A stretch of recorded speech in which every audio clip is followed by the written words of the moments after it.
Welcome to Start of Play Football with myself, T Dot, as always. Joined by Kojo. How you doing? I'm all good, bro. How you doing? I'm good, man. I'm good. Obviously, the World Cup is on, so it's 4 games a day, or at least Yeah, three minimum. But there's 4 games a day at the moment. 10 o'clock, the earliest one. So it's a good time to be a football fan. I can't lie. It's a really good time, man. But yeah, how's things your side? Obviously, you got your channel. If you want to just quickly plug that before we do anything else, I know you got your channel. It used to be called Free Midfield, but it's called the Match Report now, I think, isn't yeah. Free midfield podcast. And as I say that, it's being interrupted by the young one, of course. it? It's all good, But man. yeah, Out no, there. free midfield podcast. All of the audios and all the socials. The YouTube channel is actually called the Match Report at the moment because we are trying a little something as well. But you can Okay. type in free midfield podcast. You still will find us. So that will still be the name, still be the main name rather. Sorry, free midfield podcast. Everywhere Mm. else, yeah. Yeah, that's good, man. And I think as well, we obviously I spoke to you yesterday with the news coming out about Ronaldo.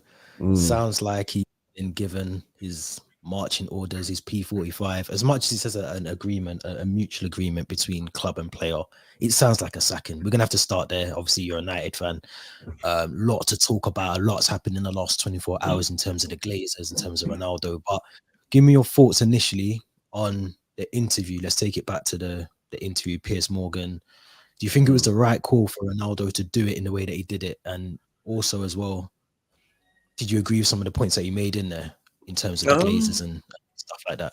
so in terms of timing, I don't think there's a right time to do the interview. The guy clearly wanted to speak, and it's not the first time he's done this kind of interview. I always bring up the example at Real Madrid. He was kind of unhappy in the sense that even though he was scoring a lot of goals, he was an undisputed starter. In his first 3 years, then he came with a Copa del Rey, and he came out and made comments such as, we're not going to achieve anything with the Mm, current team. We need to improve, blah, blah, blah. Obviously, it's not the same scale, but the idea is that when he wants to talk, he's not afraid to say his piece. So when it comes to timing, I don't think there's a right or wrong time to do the interview. The only thing I had an issue with was the person he did it with, but that's another discussion. um, You're not the but only person to say that, though. To be fair, pardon? you're not the only person to say that. Well, yeah, because I think we all know how we feel about the man in question, but Yeah, that's yeah, again that's another one. But the interview itself, I did expect it to be explosive.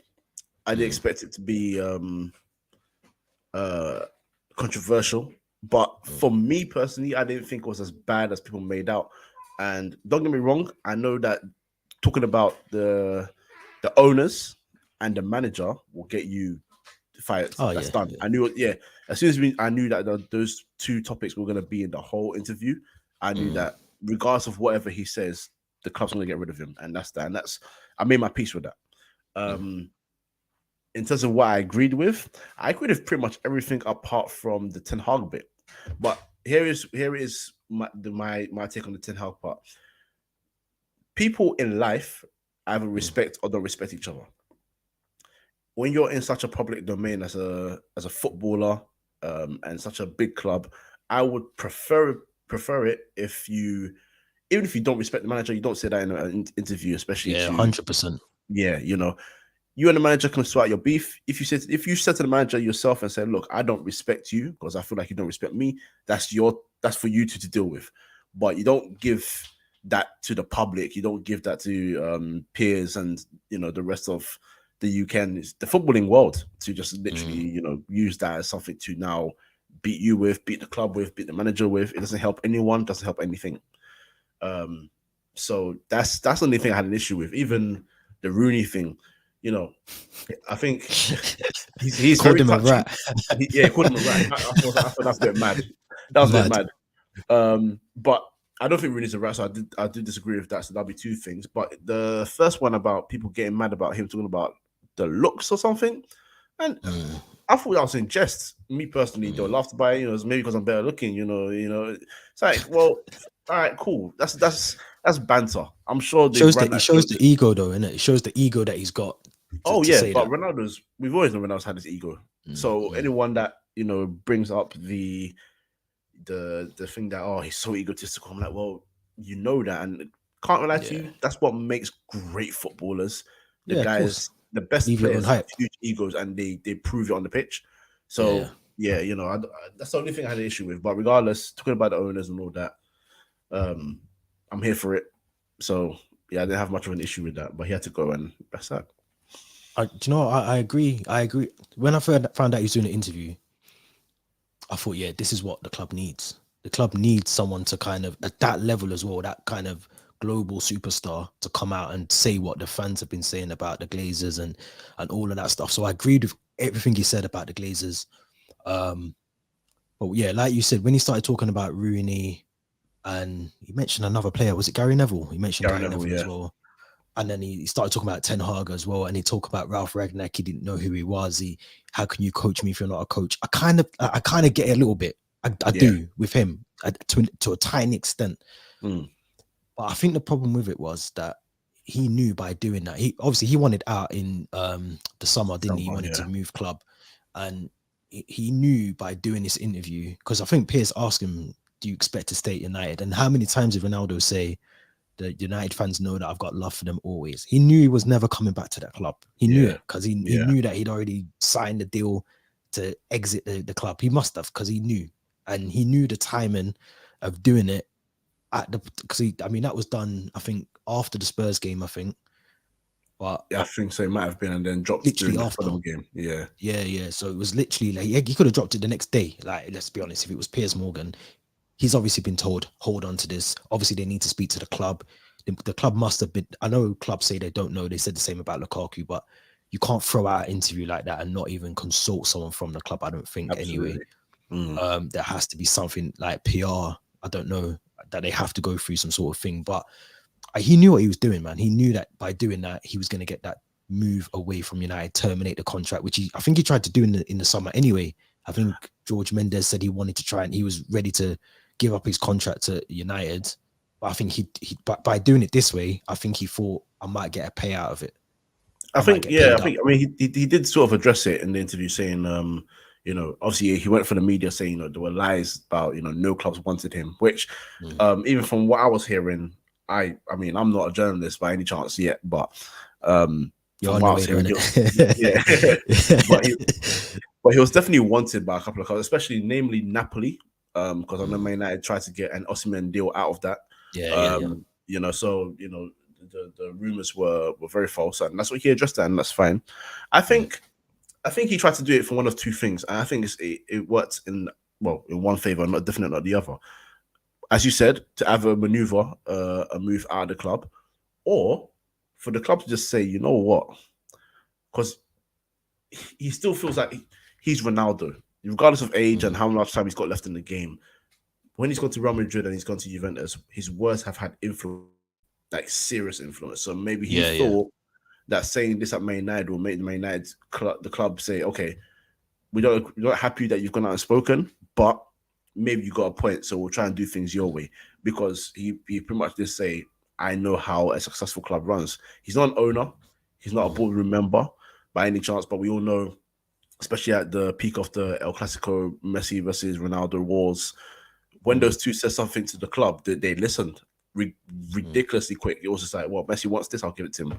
Ronaldo wants this, I'll give it to him. So I guess with that experience, or little experience in comparison to how big that actual job is as a boardroom member, he probably feels like he knows what United needs. And I always say this to other United fans, we're in the same boat, because I will go on a podcast like today and I will say, Man United need this, and we'll be successful with him. That's not how it works, but that's how we feel. And that's literally what he's done as well. As a person, as a fan, maybe I feel like he loves Real Madrid a lot more than he loves Man United. But if he says he loves the club, I believe him. But he's going to come with the same energy and say, listen, I've won so many trophies. Same way I'll say, look at what Liverpool are doing. If we do the same thing, we'll be successful too. Who knows? But that's the way of the world, and that's how it works. So yeah. Do you think, though, by him doing this interview, that he's kind of, I don't want to say tarnished his reputation or his legacy at United? Because I think if he turned around up before, obviously, the termination of the contract, and even probably the interview, even if he turned around and said, look, United fans, I still want to see the season out and play, do you think there would have been a possibility for him to do that? Because I think some fans, United fans, are like, yeah, you know, he's done the interview, but, you know, he's still under contract, blah, blah, blah. But a lot of fans, including us, like, obviously, as an outsider, I said they can't play for that club now. He's got, you know, when you cross too many bridges and you're burning them on the way. Like, he's done that. You can't talk about the current manager, the hierarchy above it, and say all that and then go to Carrington, like when you come back from the World Cup and you can't kick football United after that. So I think mad. I think only the manager's comments were enough to not let him play for the club again. Yeah. I feel like the club have sacked him based off what they said about the owners, because it's funny, you know, he said it, he's been sacked there. The club has announced he's been fired, and then within 24 hours, statements about infrastructure and, you know, we're gonna make this club a global success again and to compete for all the trophies. I'm like, well, basically, it's like you're trying to save face. Everything he said in the interview about you guys is now what you're addressing. Finally, we need to fix the stadium. Well, we've been screaming that for a long time because when it rains, it is ridiculous. Rain is hell at Old Trafford. It pours. It actually pours. It pours through the ceiling. You know what I'm saying? So now that we're screaming that, and now he said it on TV, it's now like, oh guys, all right, we fired him. The next thing was on the Man United app on your phones, you get Garnacho talks about Ten Hag and how he's a great guy, and then Rashford say how he's improved on Ten Hag already. That's number one. Address manager, he's a great guy. Don't listen to Ronaldo. And then it's infrastructure. Despite what Ronaldo says, we're actually working on it. No, you're not. No, you're not. No. So what he said has influence. Whether Man United fans want to admit as well, even the ones that didn't want him there before he joined again, because we've always been split as a fan base on whether he should come back or not. And I was in the camp to bring him back just because Ole Gunnar Solskjaer, who was manager at the time, said that he wanted a striker. And I feel like he wanted a striker because despite Martial scoring, I think 20-something 2 years prior, the next year was poor. He scored 4 league goals. He was injured a lot again. And he wanted out as well, actually. You know, he wanted out. Eventually, he got his loan move to Sevilla, which didn't work out for him. So we wanted a striker. And I'm like, well, are you telling me Ronaldo's available? One of the most proven, isn't it? He's a proven guy. So you got to go for him. If he's on the market, you go for him. There you go. And the fee that you've paid for him as well, it doesn't even come close to the fee that you see from Real Madrid. You know, you combine his original 12.25 and the 20 million we've paid. We've paid 32.5 million for someone that's going to come back and is a ridiculous goal. In fact, simple statement. He's got the record for being the best goal scorer in football history. Full stop. So when you talk about having a striker that score goals, that's it. You know, so yeah, that's why I wanted him back. Other United fans, they said they saw it coming, and if I'm being honest, a lot of them saw the future in Martial. He's injured again, so that tells you the whole story there. So it was gonna go one way or another, and obviously it's gone the way where I didn't want it to go. But there are also a lot of United fans that are happy about this, which I find insane. But there you go. It's mad as well because I think I look at Zlatan, and I mean he's still playing. And there's other players that I could name, but Zlatan being one of them where he knows his role now at the club. You know what I mean? He knows he's got to take a little back step. He's not going to be, as much as his ego's still there, you know what Zlatan's like, you've obviously had him at your club, but his ego's massive. And he's almost one of them where he speaks, people listen. And Ronaldo's the same. But I think the difference with Ronaldo is he's not willing to accept that he's got a new role to play. Even if he goes to, like, there's talk of him coming to Chelsea now or going back to Sporting. And obviously further afield, I think Saudis are back involved. Newcastle's been another team, but he's got a new role to wherever he goes. He's got a new role to play. Whether maybe not in the Saudis, but anywhere within Europe, he's not going to be a starter. He won't, because Newcastle, they might play him for the season. They might play him for the rest of the season and maybe even summer next season. But they're going to bring someone else in eventually, and he's going to have to accept that he's got a new role to play at the club. If he goes to Chelsea. You know, I mean, Chelsea's a different kettle of fish, but he's still got a different role to play. He's not playing week in, week out. He might come on and do a 15-minute cameo at the end. That's his role. That's his age, in my opinion. But do you think that's what he's got to do? Or do you think he's still got the level and the ability to play week in, week out, 90 minutes here, 90 minutes there? Or is he got to accept a new role wherever he goes now? I think it's a bit of both. I think he can. I mean, he looks after himself, so he feels fit enough to play week in and week out. I mean, he would have to find that himself if he does play week in and week out, because he didn't in this season anyway.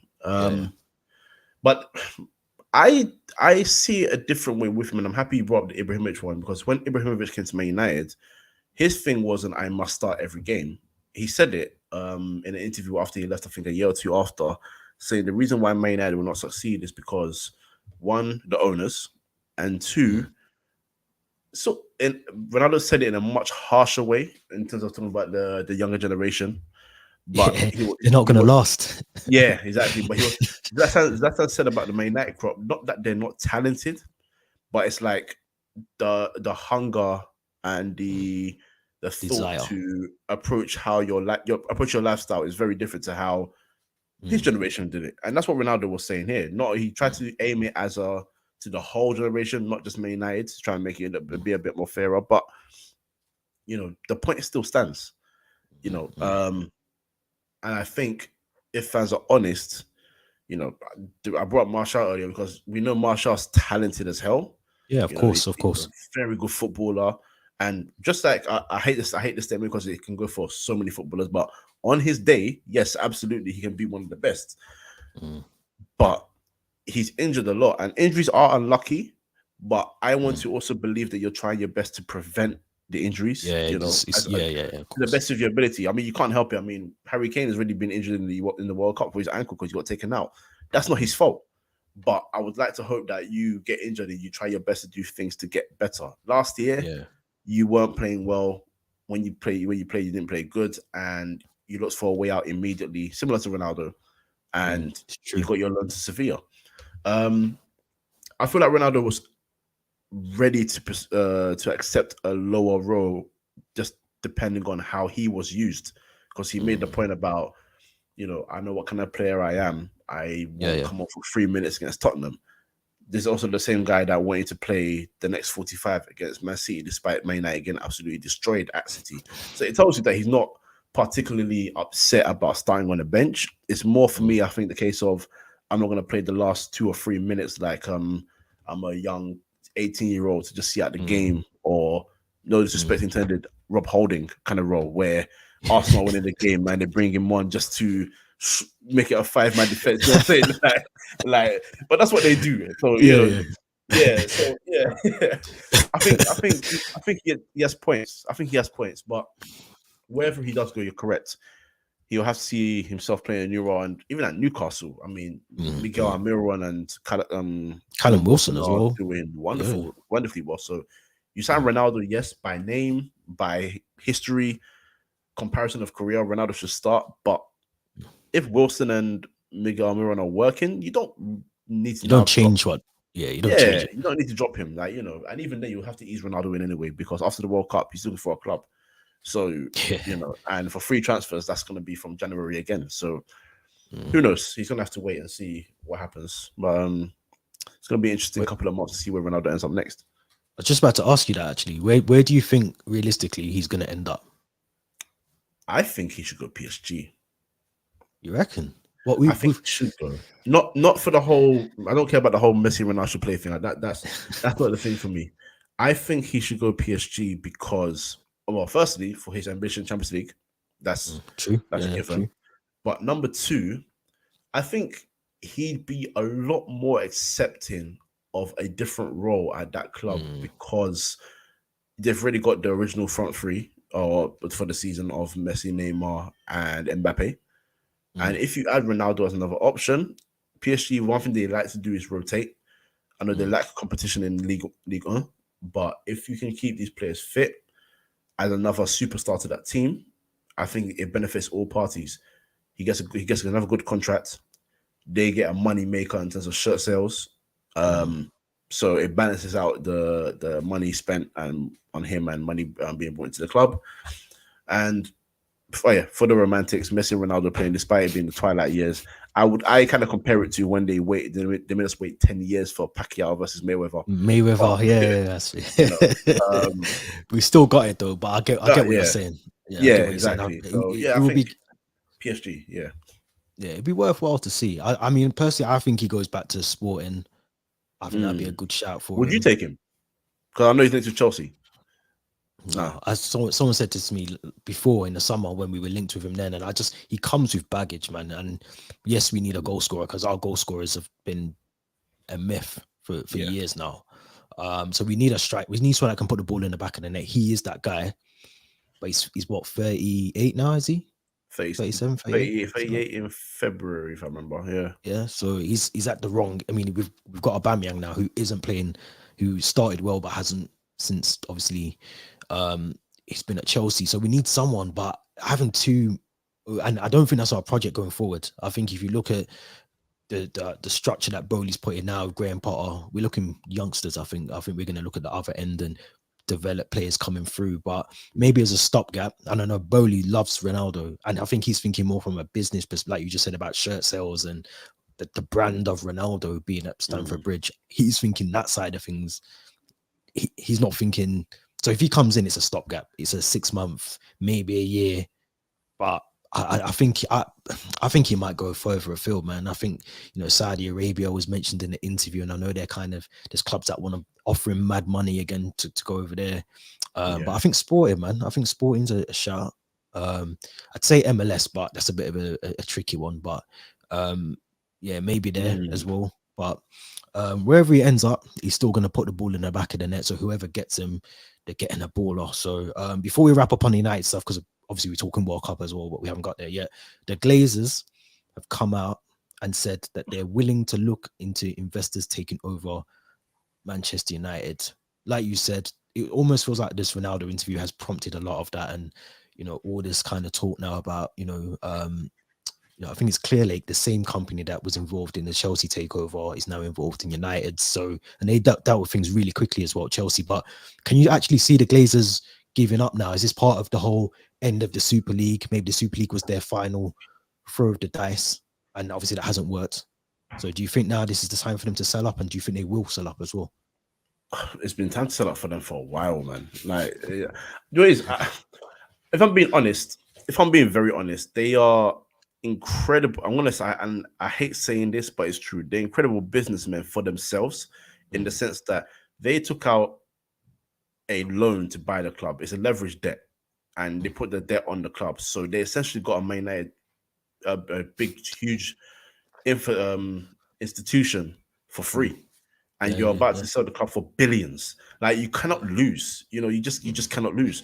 Now, in terms of business, Man United make the money all the time. Champions League, Champions League, Man United make the money. They get that through buying players. Your Di Maria's, your Falcao's, your I don't know who else, you want, Van Persie's, and then obviously Ronaldo came in, Ibrahimovic, Pogba. So they've managed to make money through that. Man United have made Champions League under three of the previous managers. Actually, Van Gaal got there. So did Mourinho, and so did Ole. So they've always found a way to make money with this club, and they're happy to do so. I think now they're at a point of selling because, firstly, if I'm being brutally honest, I think this interview rocked them. Because there's a difference between when a manager leaves and then says the club's not going to be successful because this is what they're not doing. Mourinho had digs at the club's heritage. Football heritage, when he was there, which he wasn't wrong about, by the way. People don't like to hear that, but he wasn't wrong. It's more true now than it ever was, to be fair. Exactly. He was proven right, and there's that point, and then there's difference between ex-players now coming out and saying, they're not doing enough for the club. But what are you doing as an ex-player that has a standing within the club still to help, make something happen?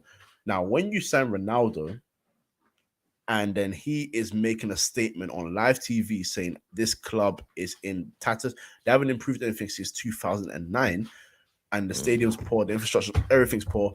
That's a direct shot at the owners. Whether the fans believe that Ronaldo wanted to say it because he believes that United should be in a better place with better owners, or whether it was a tactic to get him out of the club. Regardless, him saying that worked. It works. It has power. And on top of that, I think Man United year on year are starting to make the Glazers less money. So even though they're making them money, the income is slowly coming down now. You know, it's starting to get some losses in there from the previous year. And on top of that, now with Newcastle now becoming now another financial power, you've now got Man City, you've got Liverpool, Arsenal doing well this season. Chelsea have gone from rich owner to another rich owner. Spurs are actually rich, but they're just very selfish as a club in terms of spending on the team. Tight. And very tight. and Newcastle now. And even if you talk about other clubs, someone like Nottingham Forest getting promoted and being able to sign 22 players. Yeah, it's mad. It's mad. It's unheard of. Exactly. So, you know, they're in a stage right now where they got to really sit there and say, okay, if we're not willing to invest in this team, like the way the club really needs to be invested in, because we've spent billions, which is insane to say. They spent billions since 2005, but the club is still not of the level since 2013. You know, it's crazy. It's the same thing to say, but this is where we are.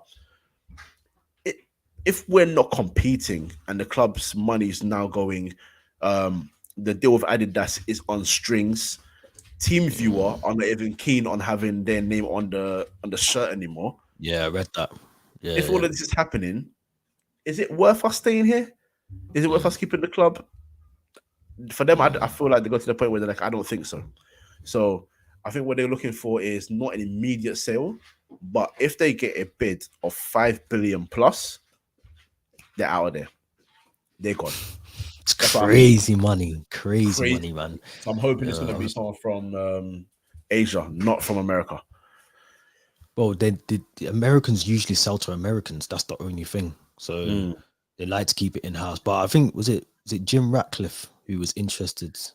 I don't trust that guy. Yeah, I don't. He's interested in Chelsea at one. I'm sure he's not a United fan, but he was interested. He's a pure United fan. Yeah. But his backers are already invested in Nice. That's why they brought those Premier League guys in. So you know he's and also I think the main owners, the Glazers, have put the trust in what they call Rain something, who were Rain Group, influential in your sale, the Chelsea. So not Clear Lake, it was Rain. Yeah. So you know they're trying to get an American sale, I guess, as you said. But I think if someone comes with the money up front and says, "Hey, take it and get out of here," I think they run. So I reckon it's the best thing for the club. I'm going to be honest. I think, you know, not even just for the fans. I think to move the club forward. Like Ronaldo is not wrong in that sense when he says that nothing has changed, nothing has moved, no improvement on and off the field. Well, there's been improvement on the field to an extent, but in terms of enough to outweigh what's been spent isn't equated to what's been done on the pitch and off the pitch. So I think he's right in that sense, and I think wherever Ronaldo ends up, it'll be good for him. What happens to United will be good for them. I think, you know, the Glazers leaving will be good for a lot of fans as well, who I know a lot of them not abandoned, but have lost touch with the club. Do you know what I mean? They don't really go to Old Trafford, or they don't really feel there's a connection with the club. But I think new owners coming in, new lease of life, all of that stuff, man. So it'll be interesting to see how that ends up. But we were meant to be talking the World Cup. We spent 30 minutes talking about United, which is good because that's what I wanted to do. But talk to me about the World Cup, because obviously it started on Sunday. Qatar and Ecuador, really good game to start off the World Cup to an extent. If you're an Ecuador, you know, you support Ecuador, then that's good for them. But what's been your standout game so far? Day 4, I think we're on now. What's been your standout game so far of the World Cup? You know what? It's gonna have to be the Argentina-Saudi Arabia game. Yeah, it was crazy. And the reason I enjoyed it so much is because it was actually such an interesting tactical battle. I think Argentina expected Saudi Arabia to come very defensive, but Ronaldo is not someone who is the manager of Saudi Arabia. He's not someone who plays that kind of style of football. He's won African Cup of Nations twice. He does something else that he did recently as well. I forgot now, but hey, it's there in his history if you go and Google it. Regardless, he's a good coach, and the one thing he said before the game is, we're here to be competitors. We're not here to, you know, go for a tour. And the way they approached the game, yes, Argentina scored early. They had some offside goals, but the idea is Saudi Arabia wanted to go toe to toe, They know they lack the quality that Argentina have in total. But regardless, they will go for to attack. They played a high line, and it was interesting because it's like Argentina scored, and then Messi loses the ball. They get one break for Saudi Arabia. They get the goal in, and then suddenly the tide just turned, and then Argentina didn't look like they knew what to do, and they did the same Shell mistake. shocked. Yeah, very shell shocked, and they made this. In my opinion, they made the same mistake that Barcelona have made for the last years of Messi's time there. Which I get it, the ball to him at all times, but you also got to try and find a way to play so that Messi can get into prime positions to make the most damage. And Messi was starting to drop a lot more deeper to collect the ball because DePaul didn't want to take responsibility, Paredes didn't want to take responsibility, and the rest of them and so on. So Saudi Arabia fed into that. And then defensively, wow, what a performance. They tracked runs, they cut out passes. Messi's passes, as good as they were in terms of the weight of pass and everything, they read them and they dealt with them at all times. And Messi's best chance in the second half was a tame header at the goalkeeper. That speaks volumes for Saudi Arabia to contain Messi like that in the second half. It's a ridiculous feat. So that's why I really enjoyed it. I know the shock value, of course, but what they did is special. What they did is really special. Yeah, I think the game to me is the standout again, not because of the shock value. I don't think anyone had Saudi Arabia winning that game before kickoff. But like you said, defensively, it's probably the best performance I've seen defensively in the World Cup so far. And they, like you said, they played a high line as well. So, there was plenty of space for Argentina to exploit behind them. But it reminded me, not to take it back to the Premier League, but it reminded me of like when you have to play that way against City, or you have to play that way against Liverpool of old, where you've got to take the game to them. You can't sit back and invite the pressure. And Saudi Arabia never done that. They were smart as well, because out of possession, they kept the shape well. And that was one of the things that they done brilliantly. Like, they just kept their shape. Everyone knew what their job was. And they like you said, they any pass that was coming through, they cut off straight away. So, that for me tells me that, and again, I said this in one of the previews that I did, was, a lot of countries, nations, people, fans, whatever, if they don't really know much about Saudi Arabia, might not know much about Iran, might not know much about Qatar, as much as they had a bad opening game, but they're coming in as underdogs, and you can never underestimate the underdogs, because they'll be up for these games. They'll be up for all the games that they've got. I think they've got who's in their groups? They've got Mexico and Poland, who I think had a relatively boring game, 0-0 yesterday. I think it was Lewandowski missed a penalty. They'll try and get out that group. Saudi Arabia, they won't be scared of Mexico. They won't be scared of Poland. You've just seen how they played against Argentina. So there's going to be some twists and turns in this World Cup, and I think it's going to be the one that we, as much as people have moaned about it, complained, and they've got their own views on it, I think this is going to be one of the World Cups which we're going to remember for a long time.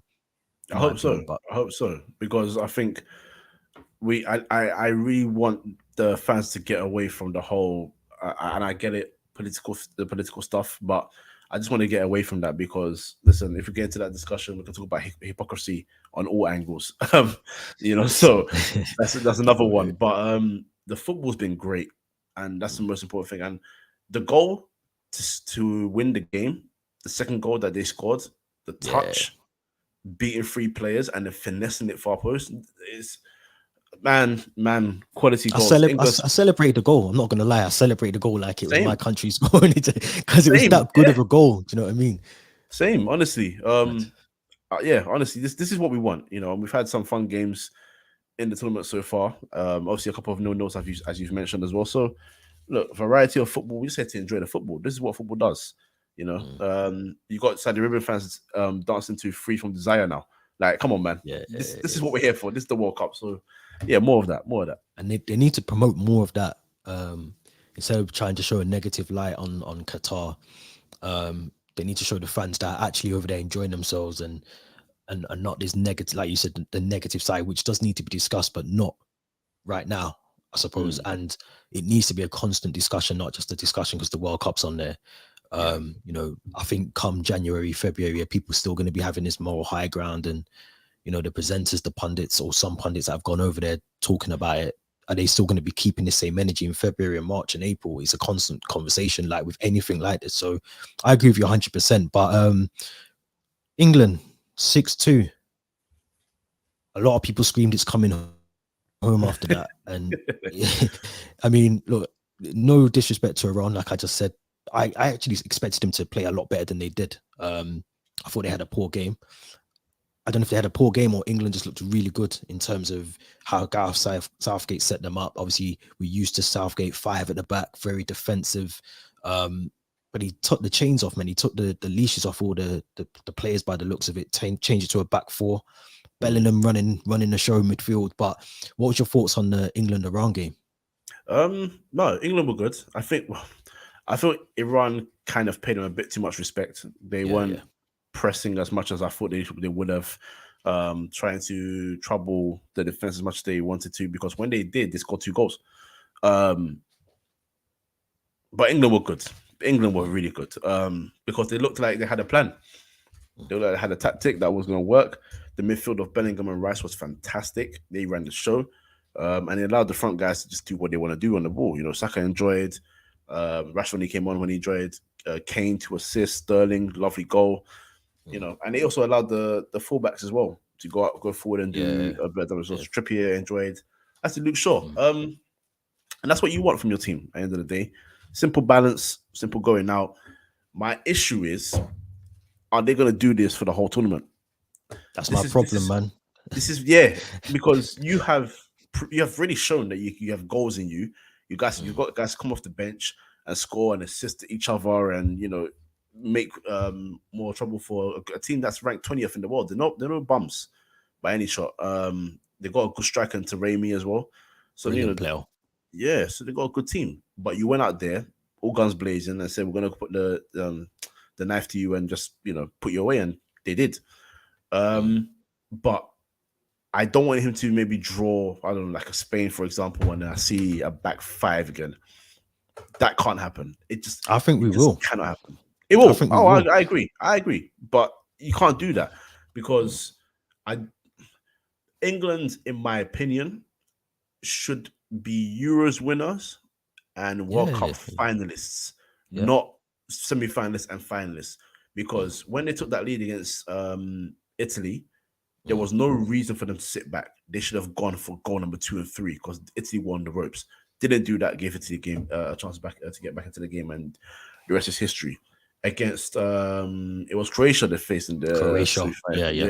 Croatia, a great side as well. Don't get me wrong, absolutely a great side, and they deserve to get to the final based on the performance that they gave.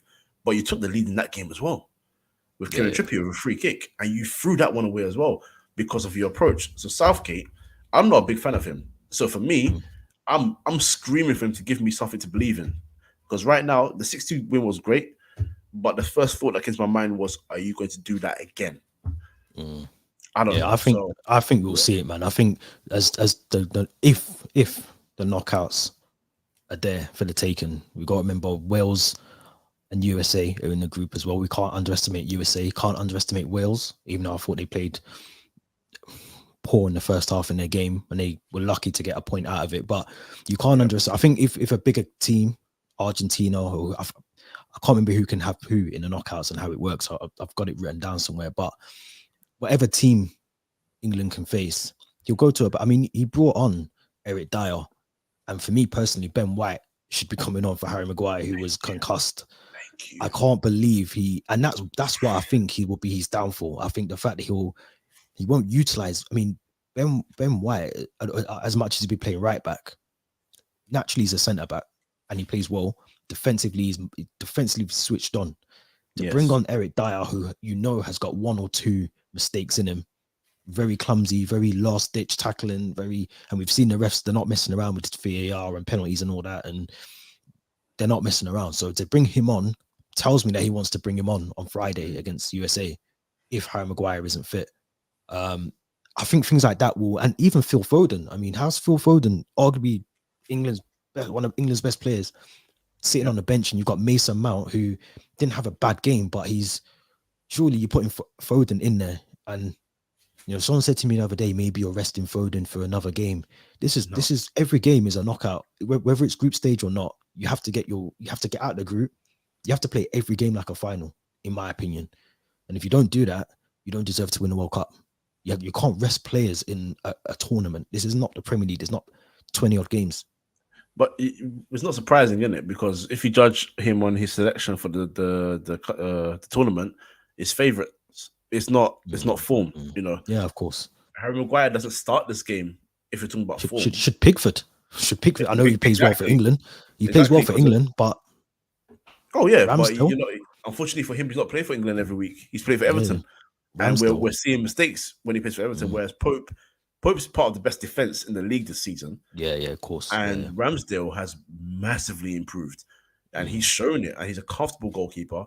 And they both got a better. I don't know about Pope actually, but Ramsdale definitely has a better passing range, in my opinion, as well. Yeah, 100%. So, you know, if you're trying to do style of play, you got two goalkeepers that can do one more defensive and one more offensive. And Pickford has not been informed. Harry Maguire's not been informed.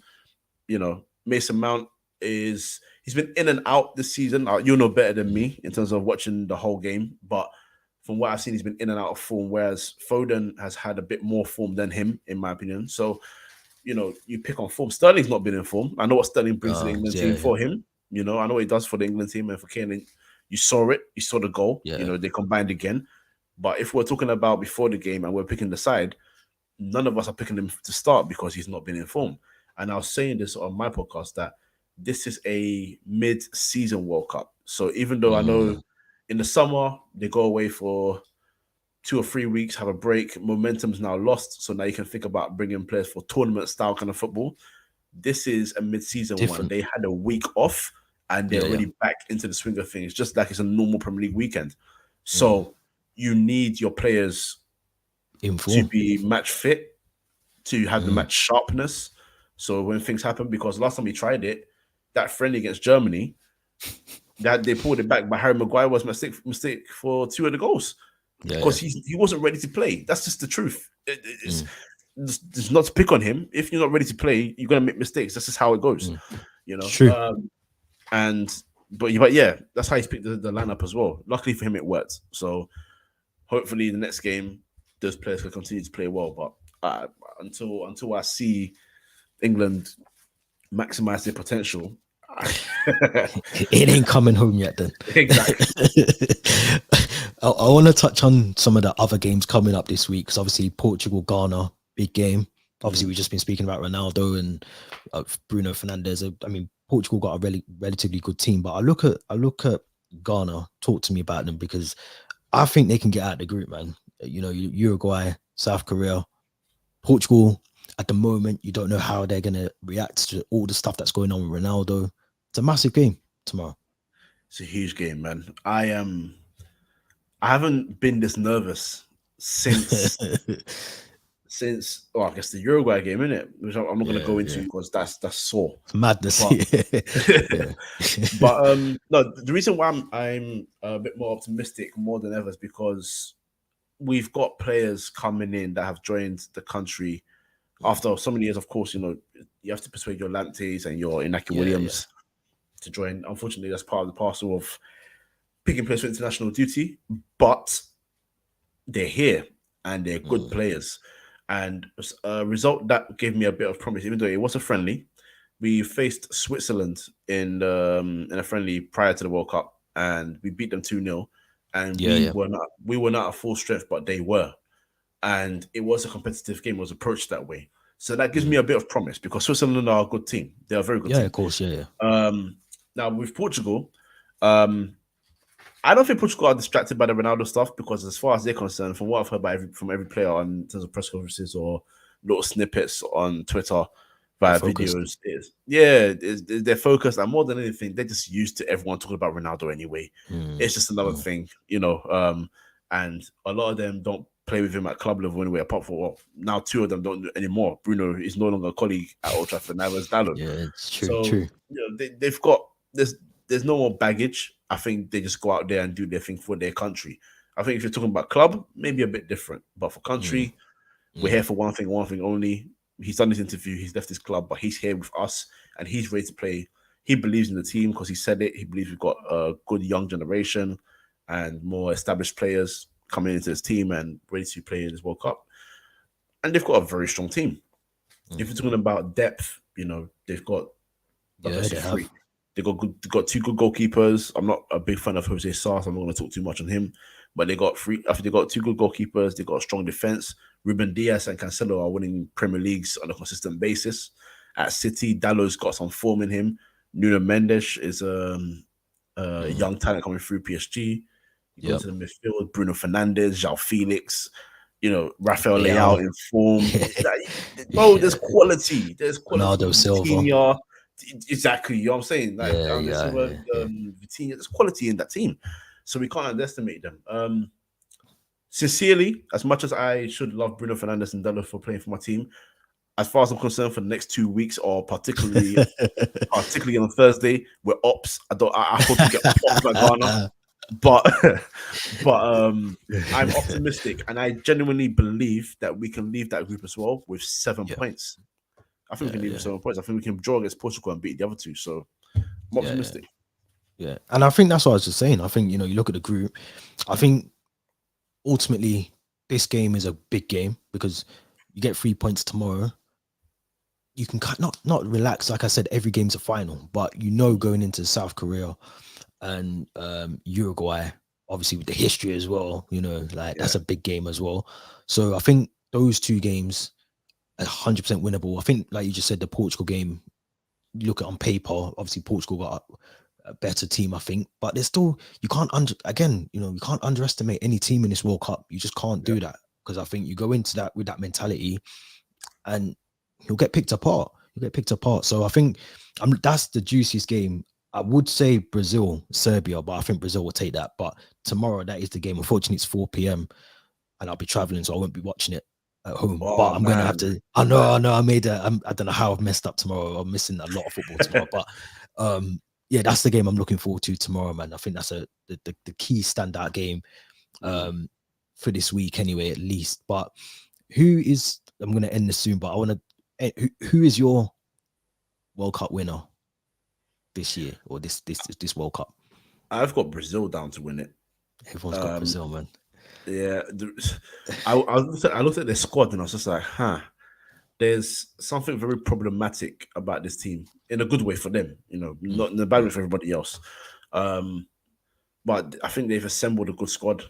I was the only selection I had a question in my mind was Firmino not going and Richarlison going, because again, I'm talking about form, and to be honest, actually, I said form, better player in general. That's crazy. Yeah, but I guess the manager's got a plan, and he wants Richarlison for some sort of approach to the game. So we'll see. Because when you talk about Brazil, they start Casemiro and Fred. Fabinho doesn't start. I mean, it's difficult to pick. Well, not for me, but it's difficult to pick between Alisson and Ederson when you're talking about, the pay for the two.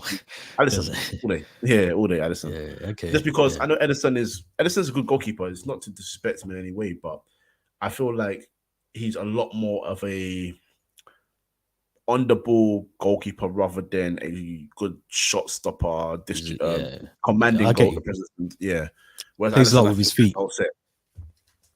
What's that? Yeah, he plays a lot with his feet. Ederson, he's more. Yeah, he does, which is not a bad thing in this game of football. You want more passing football, but I feel like in terms of just being a goalkeeper, I think Alisson is better, and I think better, more equipped to this to the team. If I can mention a dark horse, funnily enough, my dark horse is actually Portugal, and the reason I said that is because, well, firstly, I don't think anyone's taking them seriously. I don't know, man. A lot of people, when you talk about winners or even getting through to the semi-finals, people are not really putting them in their, advancement of the thing. And I guess I know most of them look at the Ronaldo factor and say, oh, slow Portugal down and everything, but they're dangerous. Regardless of Ronaldo or not, they're a dangerous team. Yeah, when you name the squad that you just went through, you do see they've got some ballers on the team. Yeah, there's quality in there. There's quality. So they're my dark horses, but I'm going Brazil to win the World Cup. And I think it'll be a great story, because I think we're going to see probably Neymar's last World Cup as well, to be fair. Yeah, I was trying to work this out, because, it will be, won't it? Or more than likely. I mean, we say that Thiago Silva's a 38 and he's still playing. So But I get but do your you think point do you, there. I think do you think Neymar has that Thiago drive to play, keep no, playing? no, no, Nah. no. Well, what he'll be so Neymar will be 34 for the next World Cup. I Okay, think 'cause actually, he's that's 30 not now. too bad to be So fair, isn't it? he won't be a starter, I don't think. There should be a new kid generational talent for Brazil coming through by then in the next 4 years that we probably don't know about. Um, but yeah, I've gone for Brazil. I think they will do well. Do you know who I had as a dark horse up until I watched their game? Not to win it, just to get out of their group. Right. Senegal. But then I forgot they got Mendy in goal. Ah, And he was awful the other night against the Netherlands. He was awful. He basically gifted them 2 goals. yeah. Um, it's a surprise with Mendy how his downfalls come. I thought they would get out of that group because their group isn't that bad. I mean, what they got Netherlands, who else is oh yeah, Ecuador and Qatar. They could get out of that Mm. group. If they won They that have to game actually. Yeah. against Netherlands, they could have got out of the group, in my opinion. But with Mendy in goal, someone who's lost all confidence, zero confidence for club and country, that could be their downfall. So It could be. I mean, Brazil's my winner. Senegal mm, to get out of the group. I'm liking your Portugal thing now. When you said it, and I looked at the team just then, they've got a team. They've got a team. they've got a team and You they've have to got respect them. options. There's so much quality in there.